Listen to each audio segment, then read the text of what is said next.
What's up, YouTube? Welcome back to the Kurt Winters channel, where we talk about cars and all that implies. Remember, if you like this content, go ahead and hit subscribe and that like button. It really helps out the channel, and it'll give us the chance to make more videos for you to enjoy. Today's video is going to be all about the evolution from the C4 Corvette all the way up through the C8 Corvette. So we've got 4 generations of GM redesigning the car during that time period, and today we're going to be talking about some points and some differences that you may not know about. So the 2 cars that we're going to be comparing today is my 1994 Corvette base model automatic with the LT1 in competition yellow with period correct aftermarket ZR1 wheels. And it is a wonderful car, but we got to remember this car was from the 90s. So what we're going to do is we are going to compare it over here to a 2020 Corvette C8 with the Z51 package on it, which we'll get into more in a little bit. All right, so we're going to be talking about 5 key points today in the video. We're going to be talking about styling, interior, engine, price, and I'm going to get to drive that C8 so we can compare the driving experiences between these 2 cars, which by this point are almost separated by 30 years. So let's get started. Okay, so let's start with styling. The iconic 90s Corvette, which, like I said before, this is a 94, and GM had continuously refined the C4 over the years. They stopped making the C4 in 1996, so by 94, this is going to be the styling that they went all the way through to the end of production. And I love the styling of this car. If you guys have been watching the channel for a while, you know I buy off of nostalgia. I'm not a horsepower junkie. I'm not a trust fund baby. So I like to buy cars that were popular when I was a teenager, that were rolling around Texas, that I thought I never could afford. So looking at this car, the first thing that's very, very striking is just how much real estate we have between the driver and the front of the car. Now, I'm not good at math, but I'm going to say that's at least 38 feet long. And the hood is so big that, believe it or not, I've had small aircraft try to land on the hood of my car. So this is a really big styling cue, was this long, elongated hood.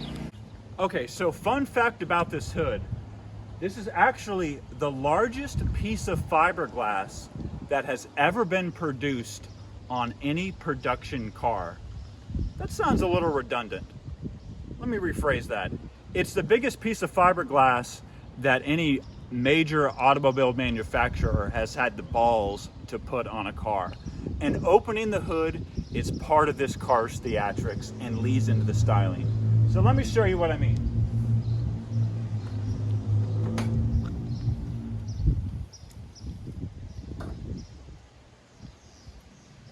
Now, gull wing doors are cool, big rims are cool, big 20s, your badonkadonks.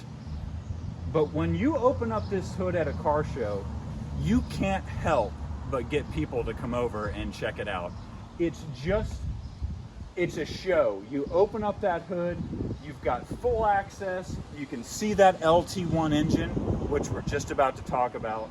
It's just a showstopper. Now, later on, and obviously as Corvette moved on, they moved on to a more traditional hood opening style. But I always love this front opening clamshell, and it's just great. It shows you the whole engine. You can see the suspension. You can see everything that's going on in that small block 350. Now let's walk around to the back and show you some of the styling cues that made the 90s Corvette what it was. Okay, so coming around here to the back end, you'll notice that by 94, Corvette had gone away from the circular tail lights, which had been a staple of the Corvette design for a very, very long time. We now have got kind of these almost rectangular curved tail lights, which I think really set off the back end.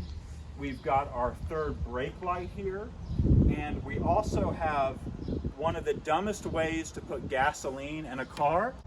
You may ask, Kurt, why is that a bad idea? You can pull up to either side of the gas pump, which is nice, but when you've got that gas pump and you're over here trying to negotiate, it's very, very easy to spill fuel on your paint. And we all know that gasoline and paint don't really mix. So that's one of the odd styling cues. And the C4, which, drop in the comments below, was one of the last Corvettes to have the rear mounted gas filler. Someone at GM finally realized that normal humans want to put gas in these cars, and they switched to the more conventional side filler. So the styling of the car is very 90s. Like I said, I love the nostalgia behind it. I love the big sweeping hood, the 5-star chrome wheels. Great looking car. And in my opinion, this car has aged very well. You do get the 90s vibe, you know, which, like I said, goes back to the nostalgia that I enjoy. But overall, I really like the styling of this car. And if you like the styling of the C4 Corvette, go ahead and drop a comment below and let me know what you think.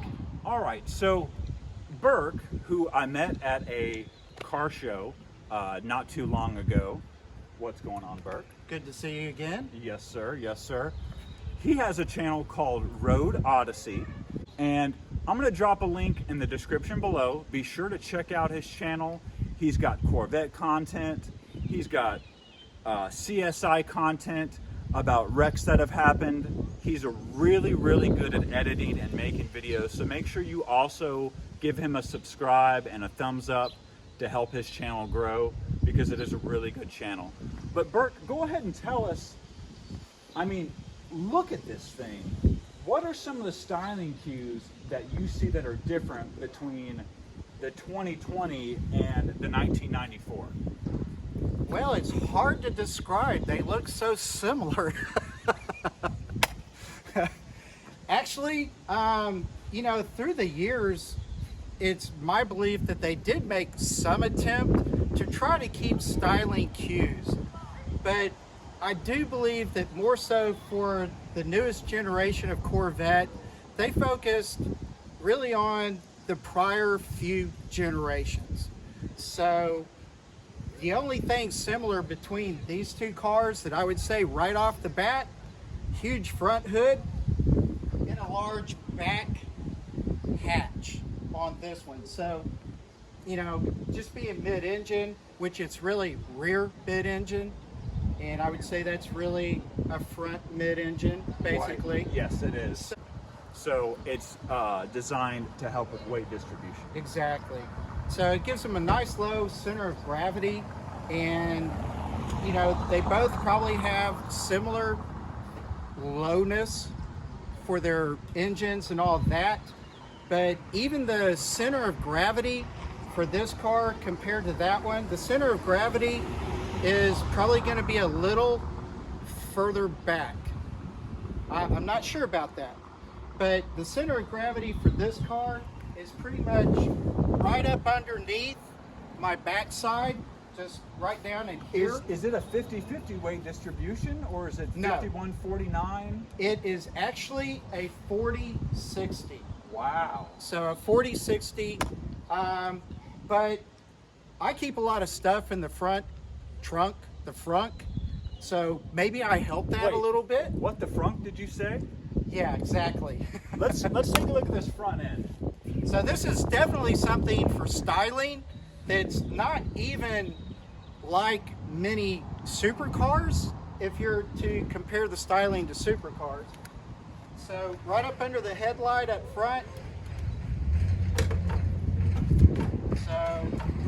here is your frunk. Oh my goodness, there's no engine.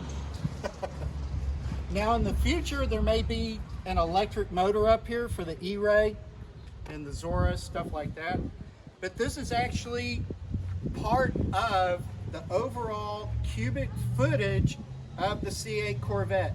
This has got 13 cubic feet of storage between this space and the space in the back. So I don't know about the C4. Well, you know what? You bring up a really good point, because the C3s, the hatches did not open in the back. It wasn't until they got to the C4. That's right. I have a full pop-up back hatch. Yes. I can go get groceries. I can't put any kids in the back. I don't have a back seat. I don't have kids. But I can actually take this thing to Walmart and load it up with a couple $100 worth of groceries. Obviously, I'm not fitting any lumber back there or any cinder blocks, but it is interesting how the design cue changed from the what the frunk Yes. to your hatchback, which obviously the hatchback was a super common thing in the 90s. Everyone wanted a hatch, you know. It is wonderful. And it's where we get the term the hot hatch, but Yep. not from the Corvette, but you know, from small Golf GTIs and stuff like that. So that's a really good point, how the space. Now you've got room in here for a day bag and maybe a toothbrush or two. Oh, easily. But I don't know if you're necessarily taking this to Walmart to get groceries, are you? Not yet. Not yet. not necessarily a grocery. It is. Oh, It's actually pretty Bring the deep. camera in. I didn't notice, but it does go down actually pretty deep. I mean, there's a lot in there. There sure is. So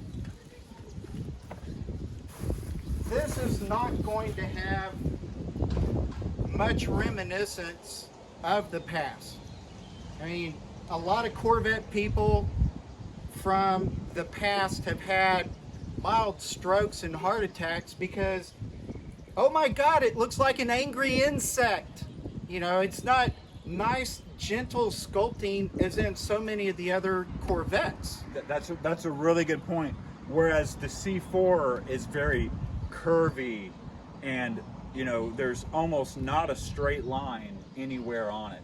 Right. You know, front bumper, everything is very rounded and curved, which is common to the 90s. But as we step into the 2020s and beyond, angles are in. Lexus started it, and now it's spilt over. So that's one of the first points about the difference in styling cues between these two cars. Okay, Burke, so tell us about this back end, which is very, very different than my C4 Corvette. Obviously, we've gotten away from any type of circular or rectangular headlights. And do you know what they call this design? It is an inset design.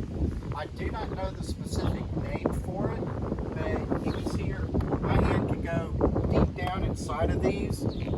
So I just know that they are something that requires more tenacity and washing. Yeah, and really, it's the taillights are a departure from even the C7, Yes. completely different. And Yes. you've got a long, elongated third tail light. This may be one of the greatest similarities It is between the two. It's in the same place. It's got to be there. Yeah. It's a good spot for it. A lot of supercars and a lot of modern day cars are going for a top-mounted third brake light. Yes. And this is just so great. It flows together so well. And all you C8 buffs out there, if you know the nickname for these tail lights, drop a comment below, because me and Burke would like to know. Now, tell me what's going on here with this exhaust. Well, dual quad. So for this generation and being the base Stingray, it was just more efficient. We're talking GM here, okay? So it's more efficient. Therefore, to get the exhaust out the back, it's cheaper. That's my interpretation. And one big styling cue that I've noticed back here is he doesn't have a back hatch. So does this pop up? Well, I do and I don't. So it is a rear hatch, just like the C4. So right up over here, Secret button. yeah, another secret button. So we call it a hatch, but two things: engine bay and the rear trunk. Now, I had no idea that the C8 had this much room back here, and you could almost fit golf clubs. No, you can. I apologize for interrupting. No, yes. go ahead, because that's often one of the manufacturer's requirements. Yes. Is for rich old guys who like to play golf, not like me and Burke, but you have to be able to fit a golf bag in the back of the car. Yes. So when you pull up to the course and you're C8 and you're flexing, you can pull that golf bag out. And there really is, if you bring the camera in here, there really is a lot more room than I thought.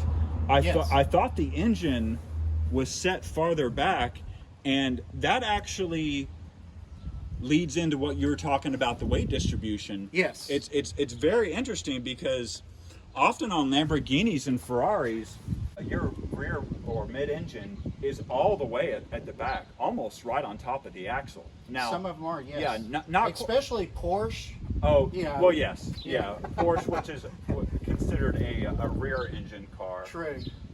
Which have been known to be called widow makers before.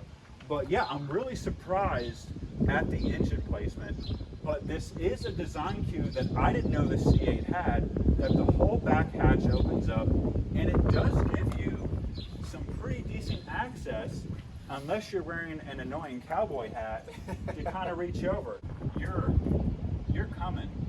I mean, you're really reaching in compared to the C4. So those are some of the different styling cues that are very different between the cars. But like Rick said, there's still some similarities. We still have that third brake light. We still have a hatch back, sort of. And we've got room for golf clubs. Burke brought up a really good point, and he can explain better than I can, but we've got pretty much some uninterrupted lines that go all the way to the rear of the car, don't we? Yes. And that is a styling cue that, from what I've researched and understand, is perhaps all Corvettes, but I know at least from maybe the C3, C4, all the way up, there's always been a line that goes right across the side of the car. So, as Kurt just showed you, this line right here, front to back, it angles up just above the rear wheel, and they began angling up towards the top of the rear wheel, maybe the C5s, but you can see the same line on the C4, and it's a horizontal line. We've got a very 90s GM kind of thing where they're putting a strip all the way down the side of the car, which I guess was supposed to help with when people were slamming their doors into you. Right. But yeah, there are uninterrupted lines, and really on the C4, it goes all the way around the car. And you'll see that even here. See this line? Absolutely. It goes all the way across. Which I'm sure was factored in with the aerodynamic coefficient of this car, which looks very slippery. If you know the aerodynamic coefficient of this car, drop a comment below. But yeah, if you know the coefficient, please let us know, because that's one really cool part of the styling cues of the C8. Okay, so let's talk about the differences in the engines in these cars. In this car, we've got, as I said before, a small block Chevy 350 making 300 horsepower and 340 pound-foot of torque. This thing is a torque monster. It's not necessarily quick by today's standards. You got a 0 to 60 maybe around 5.5, 6 seconds on the base, which I can get passed by Honda minivans on the road and Civics. But that's not what this car is really about. This car says, look at me, and this engine says, look at me too. Now, the LT1, which was eventually replaced by the LS motors, is a really good motor. It's not uncommon to see these Corvettes go 200,000 miles, 250,000 miles. And actually, the LT1 motor is so popular that even if the outside of the car around it is a piece of trash, dirt track drivers, people who are building resto mods, are racing or building homemade race cars, will choose the LT1 engine because of its reliability. And I can let you know, I've owned this car coming up on about 5 years now, and it's never left me stranded, which is pretty uncommon for a car that's almost 30 years old. So the LT1, very solid engine. It's got a few weak points. We all know about the OptiSpark, and sometimes the front main seal likes to leak oil. But overall, this engine, which is only producing 300 horsepower, which wasn't too bad for the early 90s and 94, is an excellent motor. But let's go look at some eye candy on the C8, because we got one badass motor. Remember, if you like the content of this channel, go ahead and click subscribe and hit that notification bell so you can know when our newest videos are uploaded. But let's take a look at the back of this car, and we have a secret button to open up the hatch. I'm touching the backup camera, so I'm going to look down. Under the T's. Oh, okay, so it's offset to the right. Yes, sir. All right, so you notice that when it pops here, almost naturally, you want to pull up from here after you pop it, like you would an SUV or any other hatchback, but this is completely separate, and we've got this extremely light deck lid. Oh my goodness.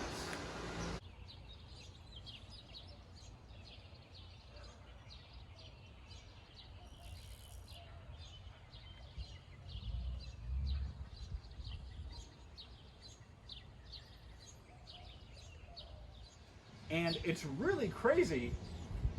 This back hatch, which is still pretty massive, is much, much lighter. Say, opening up the front clamshell hood on my C4.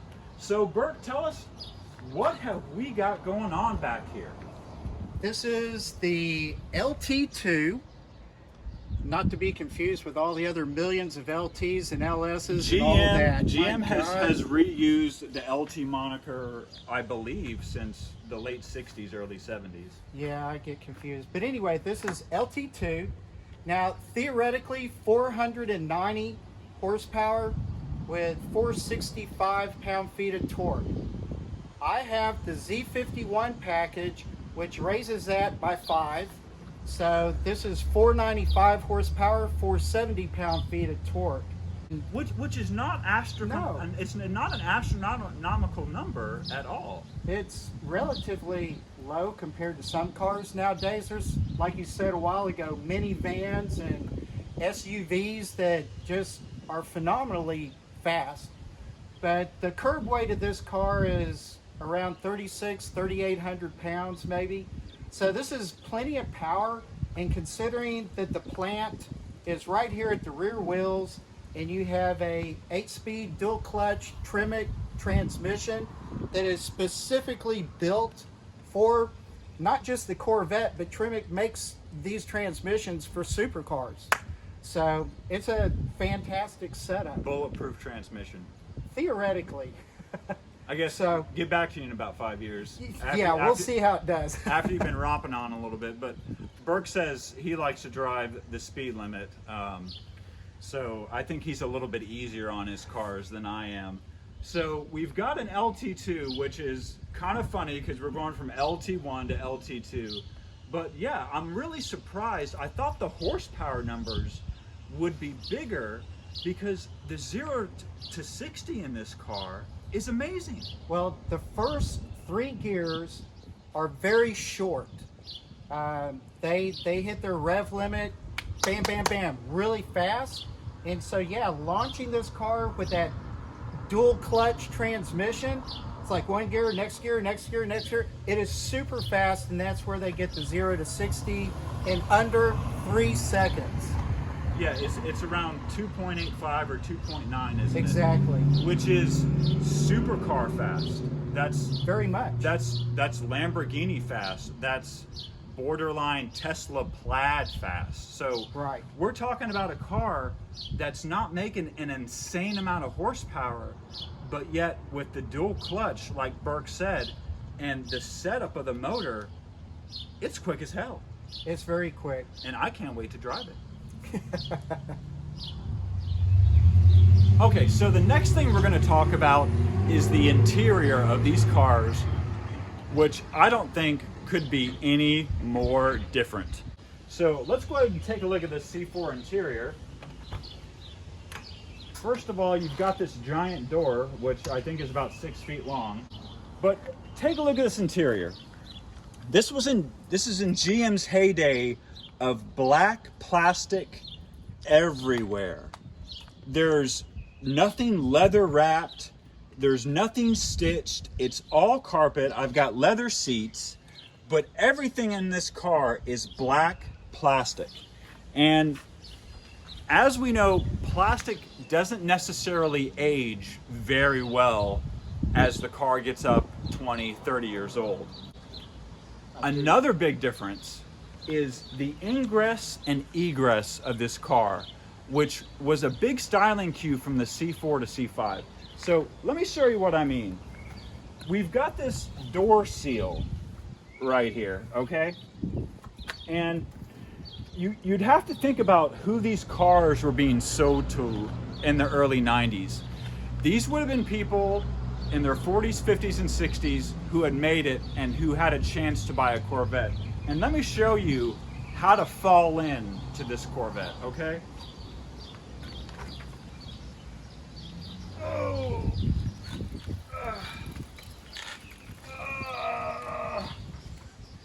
Okay. And remember, when you're getting in, you want to make sure not to grab that steering wheel, because if you put a lot of weight on the steering wheel, you can affect the rack and it will get loose, and that's not cheap to fix. But looking around in the interior, if we bring the camera in, analog tack, we've got digital gauges, and we've got pretty much everything that you need to know: your oil pressure, oil temp, your coolant, and your battery voltage. Now, this car has been outfitted with an aftermarket setup to where you can play CDs and USB and do all that other things. But this would have came with a very 80s radio with all of your really cool kind of cues from the 80s and 90s buttons. I can let you know one thing that this car suffers from, which it has in common with Ferrari, is this black plastic, it gets sticky over time.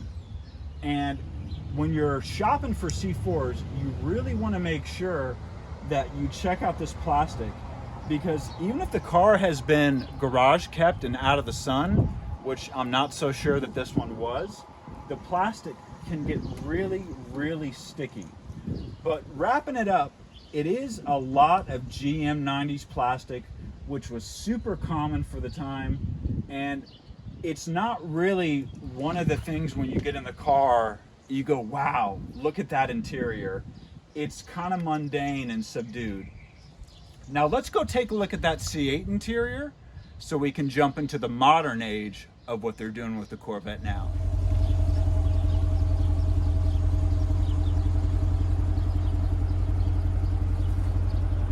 Let's hop in this C8 and look at what 4 generations removed has done to the interior of the Corvette.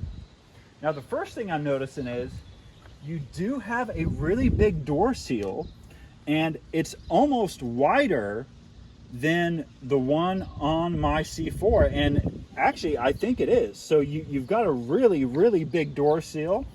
You've got a pretty inset here with your Stingray. It actually lights up at night.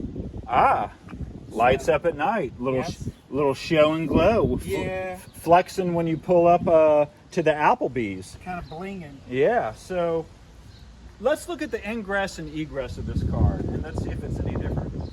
So, and one thing that I want to be careful of is he's got this big part of his body kit coming down the side here, you wouldn't want to step on that and knock that off. So I can let you know that immediately getting into the car is much, much easier. I felt like I sat in the car.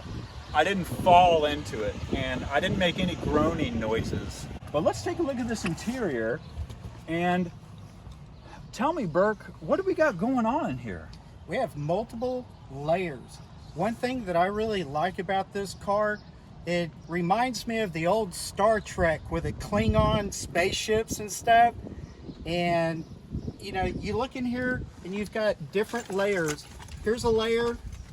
This is a layer. You see it goes down into a valley. Let's count them. 1, 2, 3, 4, 5, 6, 7, 8. And you've got another base layer. I guess that counts as one of the layers. Yeah. But you're right. There's a lot of sandwiching going on in here. Yes. It kind of makes me hungry. If this interior makes you hungry, drop a comment below. But I love what they've done with the inside of this. You've got this white stitching, and help me out here. What is this material? This is just leather. It's just a decent leather. And in terms of the stitching, you can get a variety of stitching for these cars. And just like on the steering wheel, you can get like that red stripe. So there's a lot of variety and options. I think they said for the C8 Corvette, you could probably make 1,000 different variants of the Corvettes. There's enough combinations of things that you can do with these cars.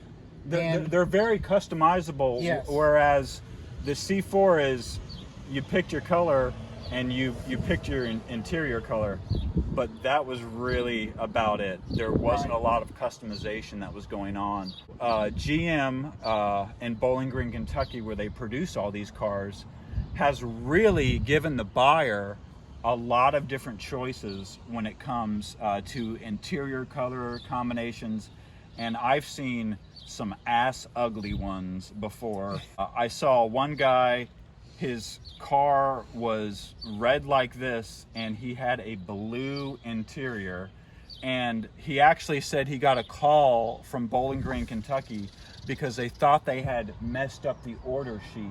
Yes. Because who would put a blue interior on a red car? Maybe he's colorblind. Everyone's into what they're into, but that is just really, really odd to me. And one of the things about Corvettes that either turns me on or turns me off is the color combination is really important on Yes, these it is. cars. It is.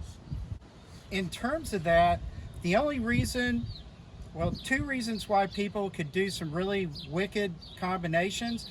One is they want to get noticed. They have like a personality disorder. Sorry.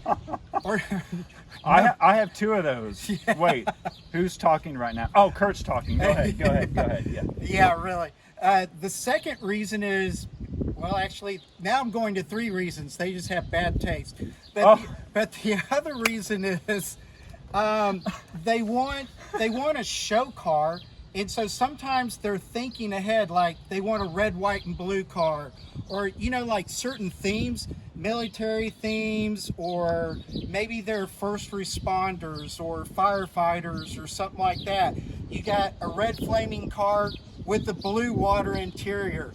I mean, they could do really weird and goofy things like that. And, I mean, even with the stitching, seatbelts, stuff like that. But it does come down to personal taste, and kind of adding on to what you said, having the ability to customize the interior and the colors and some of the features on the car is really derived from Porsche, Lamborghini, and Ferrari, where you could get a base model for one price, but by the time you add all the colors and all the goodies that you want, the price can jump by $20, $30, $40, $50,000. So it's almost like GM took a cue from other supercars, realizing that they could make a base model with a black interior and sell it at a reasonable price, or they could let the customer go hog wild and do whatever they wanted on the inside. And like I said, Porsche's a really big purveyor of that. One thing that I've noticed is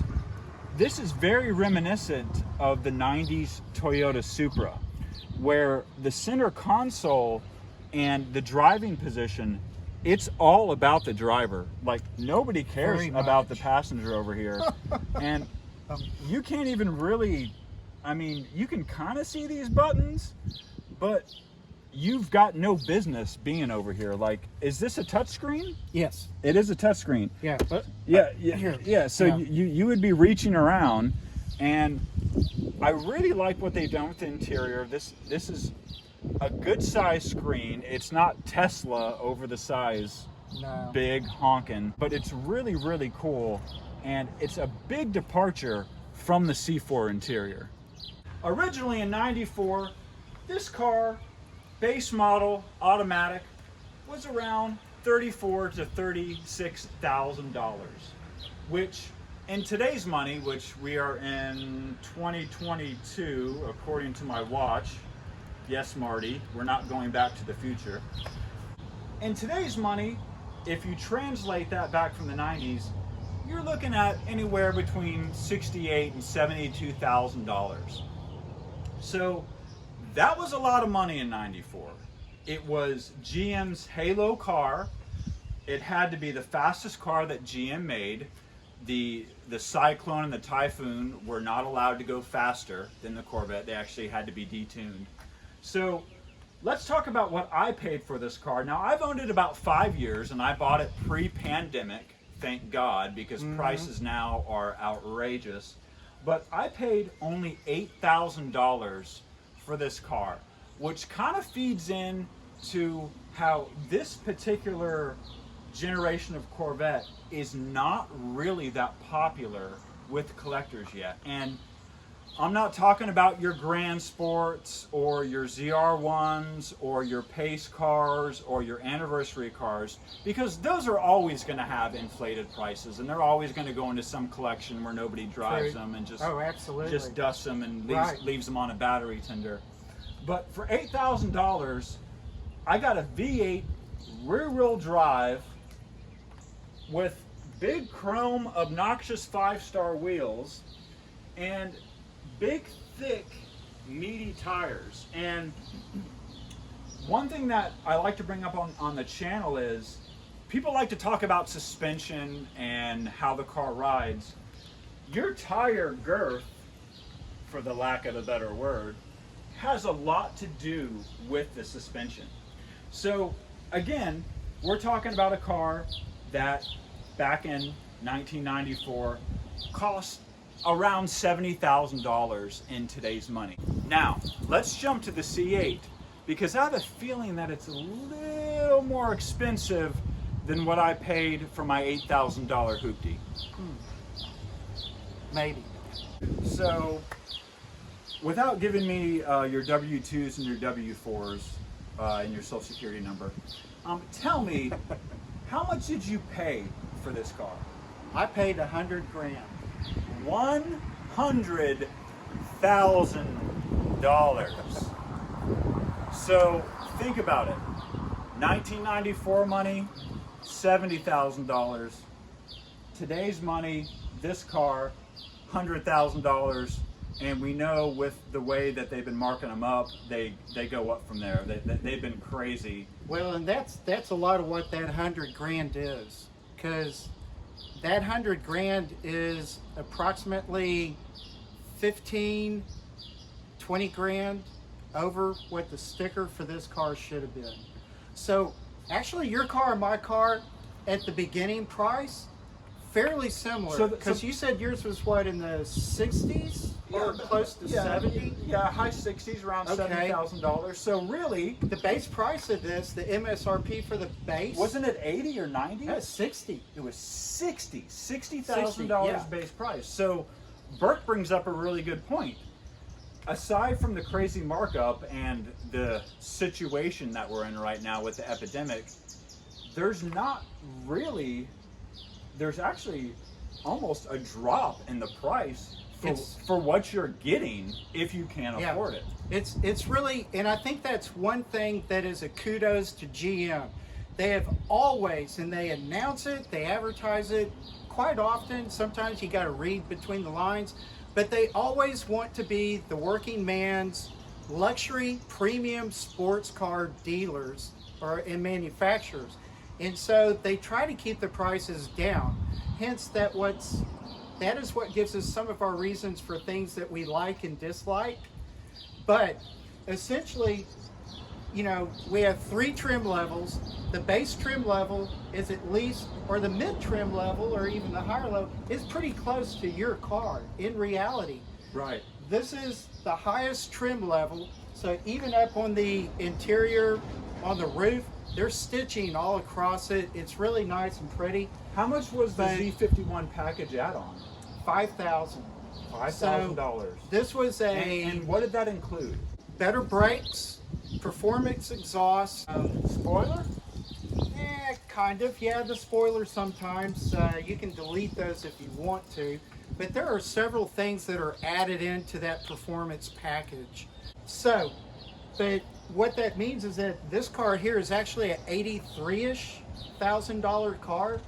So you go from 83 to about 100 grand on that markup, which is still, even today, that is less of a markup than what a lot of people have paid. Aside from the fact that a lot of people have gone to very reasonable dealerships where they haven't had to pay for that markup. So, right, depending on availability, where you are in the country, and what color combination and what kind of car you want. Right. So, man, Bert, he really does bring up a good point. It's the new Corvettes are almost really cheaper than the older Corvettes, and like Burke was saying, that's because GM wanted to make these cars available to the working man. Now, obviously, if you have a fast food job and you drive a Ford Focus, no offense to you.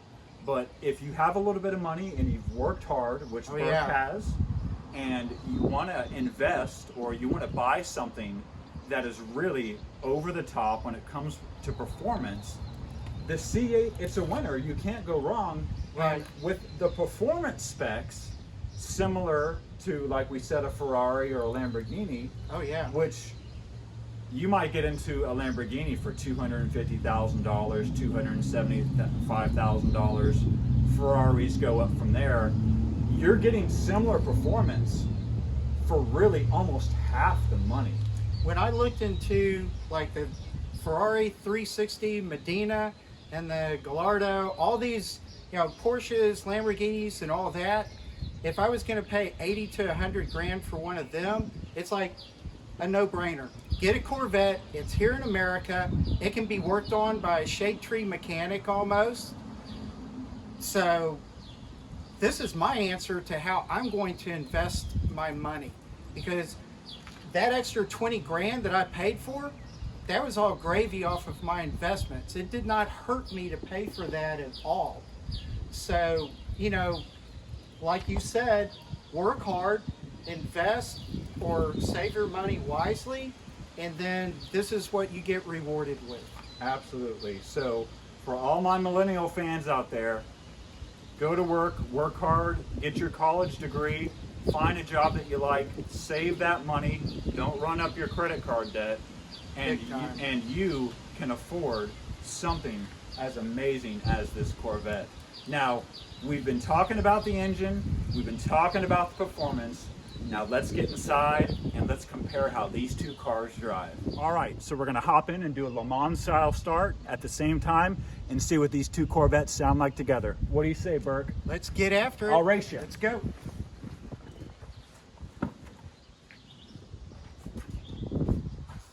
I can get in faster.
let's test out this driving experience to see how it compares to the C8. Okay, so like we were saying before, this car, although it makes 300 horsepower and 340 pound-foot of torque, say that 3 times fast, it's not necessarily a barn burner, and it's not necessarily quick by today's standards. But what this car does have is a whole boatload of torque. And let me show you what I mean.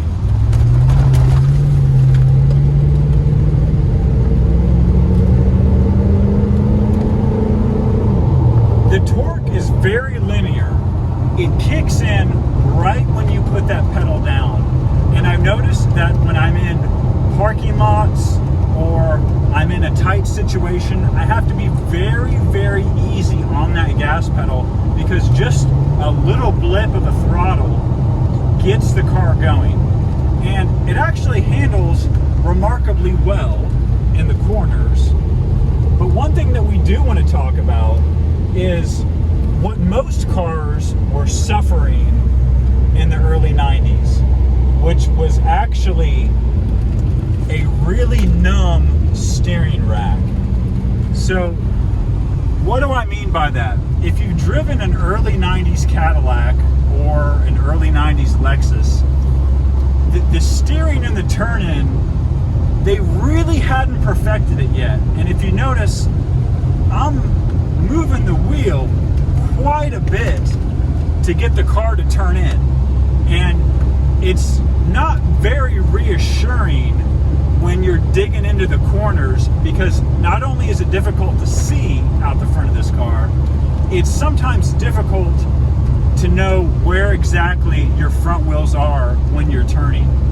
Now, GM, as they went on to evolve the C4 Corvette, obviously the turn-in got quicker, but I own a couple of 90s Japanese sports cars, 300ZX, 3000 GT, and the turn-in they had already figured out. But this car, and again, it's all torque. Red lines at 6,000 RPMs, and getting on and off of the highway is absolutely no problem at all. So some of the earlier Vettes that had the crossfire injection and the TPI motor, they really suffered from a lack of horsepower. But this car, although again it's only rated at 300, really doesn't seem to affect the driving experience very much. Now, when it comes to brakes, and I've got brand new OEM brakes on here, the braking, not so great. The pedal tends to bite all the way at the bottom of the pressure that you're putting on there. So the brakes aren't that great. So I know a lot of C4 owners, they like to upgrade their brakes, whether they go bigger, carbon ceramic, bigger rims, Brembo, Willwood, those types of brands. And luckily for me, as I said before, I'm not a horsepower junkie. And if you drive this car sensibly, the brakes are not going to be an issue. Now, if you're planning on tracking this car, or if you're planning on really planting it and getting on it on the highway, or you like to stop really quick, you definitely want to upgrade the brakes. But the ride is very smooth. Of course, we're sitting on big fat Continental tires, which really helps the suspension. And it almost rides like a Cadillac. And I'm not kidding. It's not just the numb steering, but the car is very, very smooth. When it comes to bumps, when it comes to potholes, you're not getting completely jarred around like you are in a lot of modern or newer sports cars that are on the market, or supercars or hypercars or whatever you can afford. So that's one of the big things that I'm interested when we test the C8, to see not only the ride quality, but just the overall feel of the steering turn in and how the weight distribution of the engine affects how the car handles and behaves. So we're going to turn around and go hop in that C8 and see how it performs. Remember, if you like the content of this channel, go ahead and hit subscribe and that notification bell so you can be alerted to the newest uploads on this channel. It's because of viewers like you that I get to make these videos. Thank you very, very much. Now what we're going to do is we're going to slow down to about 50 here, and we're going to do a pull, and let's see how this puppy accelerates and see if we can get that exhaust note coming from right behind us.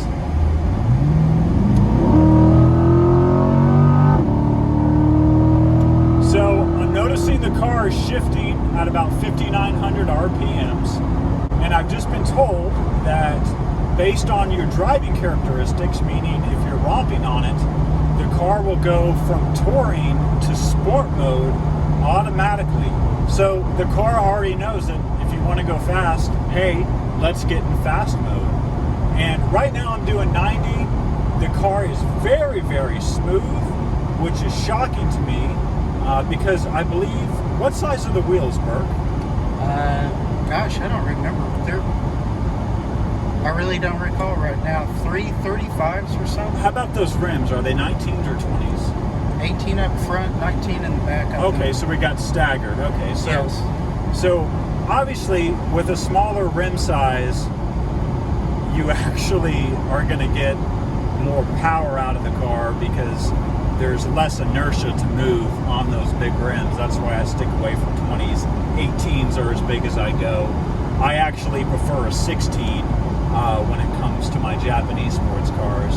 But again, the power is super linear, and just to hear that V8 behind you without a supercharger line, without a blow-off valve, without any turbo lag is just incredible. It's got a great, great note, and I'm glad that they didn't decide to pipe in the exhaust note into the car, which I think is kind of cheap.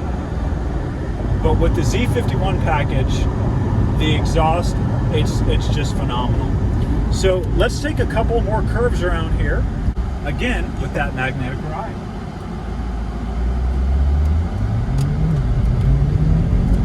And I noticed right there, I'm on loose asphalt, but I got no tire slippage. So any type of traction control or any computer nannies that are coming in to help me drive, I don't feel like they're interfering with my driving experience. And that's really important with a modern day sports car that has lots of computers and different types of systems to keep you on the road. Swing it outside here a little bit, no oncoming traffic. No tire slippage, couldn't get that back in to break loose. Just amazing, amazing performance. This is definitely a car that you can get a ticket in without even knowing it. And again, I'm really enjoying the ergonomics of the steering wheel, and it's just a phenomenal ride. So I want to thank you for watching this video. And if you have a C8 or a C4 out there, drop a comment below and let me know all about it and how you think they compare. And if you want to see more content like this on the channel, go ahead and let me know, and we will go ahead and get that done for you. I would like to make some more videos with this C8, which I think is a phenomenal sports car. But we really got a chance today to see what 4 different generations removed from a Corvette does to the driving experience. So again, I'm Kurt Winters. Thank you for watching, and I'll see you in the next video.